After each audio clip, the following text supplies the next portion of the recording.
So I had this big old plan where I was going to make this grand entrance from the back, but then he called me up.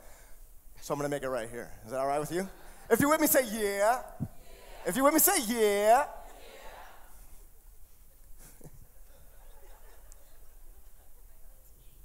Tell me where to go when my back's against the wall and everyone around me tells me I'm about to fall, because that's what I was born to do.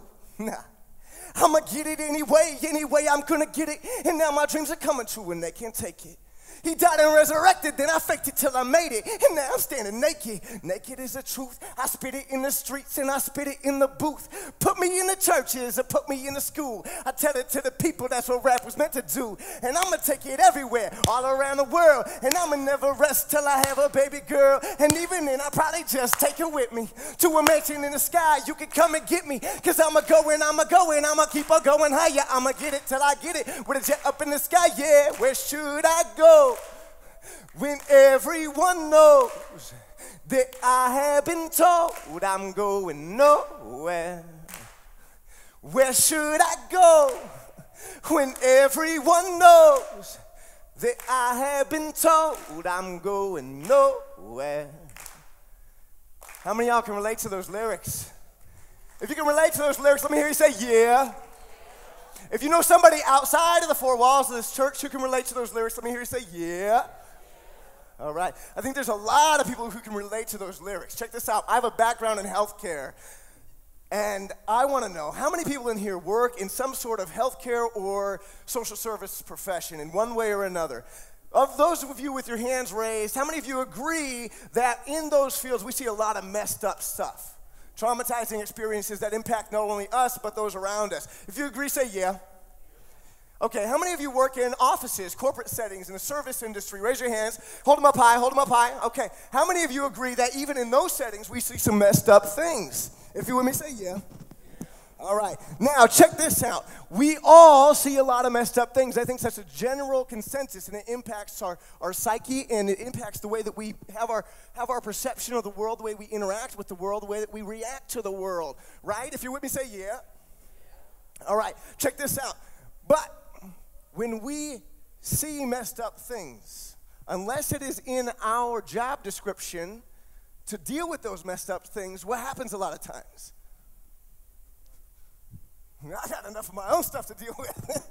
that can wait. They can deal with that, right? We sidestep away from it. But that's not what we're meant to do. And so many times we say we got our own stuff to deal with, and so we're not being who we need to be to the world. We're not being of service to the world the way that we're meant to be, the way that we're called to be. And I truly believe that we all need to do our best, the hardest work, not just in church on Sundays, but to be dedicated to being mentally, emotionally, physically, and spiritually well, so that we can be our best when those who need us most need us, right? If you're with me, say yeah. All right. So that is the reason why I wrote this book. The book is titled Overcoming Emotional Trauma, Life Beyond Survival Mode. And that book is basically, I'd call it a dual perspective of my own personal experiences, having grown up in foster care, abused, neglected, group homes, being institutionalized, and then the experiences not only to bring that emotional connection to that so many people relate to, but also from the professional connection of having been a professional in the system and having gone from being served by the system to working in the system, ranging from working in group homes to inpatient mental health facilities to pediatric emergency care, and then most recently I was a mental health mobile crisis worker. And with that job, we covered all of Polk and Dallas counties, right? And what my job was to do was to help law enforcement deal with crisis situations, whether it was somebody who was suicidal, homicidal, psychotic in the streets. And the one thing that I noticed is that no matter where I was at, no matter what I was dealing with, whether it was somebody who was suicidal in the streets or in a youth emergency shelter, or whether they were in a $1 million home on the outskirts of town, they all dealt with the same crap. The things that we subconsciously don't think about, the little things that impacted us when we were younger that still have an influence on the way that we perceive or react to the world rather than responding the way that we need to, right? If you're with me, say yeah. All right. So the whole purpose of the book is to, A, help people learn how to identify, have an idea of self-reflection that helps you move to a point where you can actually learn, grow, and be who you're supposed to be mentally, physically, emotionally, and spiritually. But it also offers people who see those people who are really, really struggling in their lives or in their community and say, gosh, like, yeah, I'm doing all right, but I don't know about them. And instead of sidestepping away from it, it might help add some insight into what they may be going through and how to truly connect with them. And I really like what Pastor Dan was saying earlier, connecting with the heart and connecting with love rather than with our knowledge and wisdom, because that's not what it takes. In every situation that we're dealing with, whether it's in our job, whether it's in our interpersonal relationships, whether it's in the community, it all is about building that relationship and building that connection through love and unconditional acceptance, right? All right, so moral of the story is the book has been implemented not only in youth organizations, but adult organizations, ranging from rehab programs being implemented in their curriculum to individuals and communities all across the country. I've been blessed to be able to make this my career and be able to share these types of messages to statewide, regional, and national conferences, impacting not just communities, but also legislative action on a national level.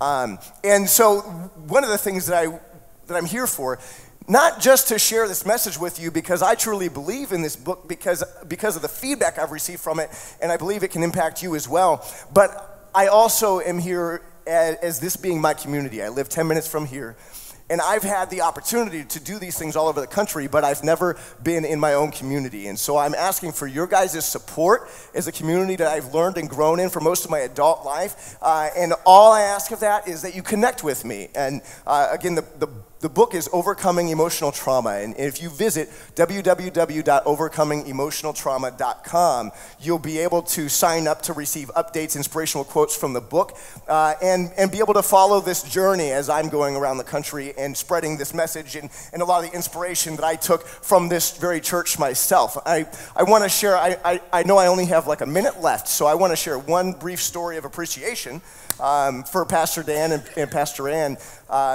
It's truly my connection to them and how I was fed in this church several years ago that has inspired me, enabled me to do what I do now.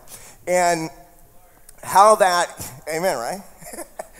And how that happened was every single time I had a crazy idea, these guys were willing to support me. And just like being able to come in here and share with you guys today, about probably 5, 6, 7 years ago, I had this crazy idea where I wanted to connect with this internationally published psychologist who truly impacts the foster care and adoption world. And they opened up the church here for us to be able to hold a presentation, and I got to co-present with him. His name is Dr. Gregory Keck. Now, unfortunately, Dr. Keck passed away just a few months ago unexpectedly from a heart attack. But in doing so, because of that connection we had, he enabled me to move forward and to take the message that he believed in and move forward with it in my own work as a contributing author. Dr. Keck is a contributing author to the book Overcoming Emotional Trauma. And so I'm very, very thankful and appreciative for that. Again, www.overcomingemotionaltrauma will help you stay connected and be inspired. I will be right out in the lobby if you guys want to chat, connect, pick up a book for yourself or to share with somebody else that you want to inspire. I thank you for your time, and I hope you guys have an amazing day. Thank you, Travis. We love you, buddy. We love you. Blessings, man.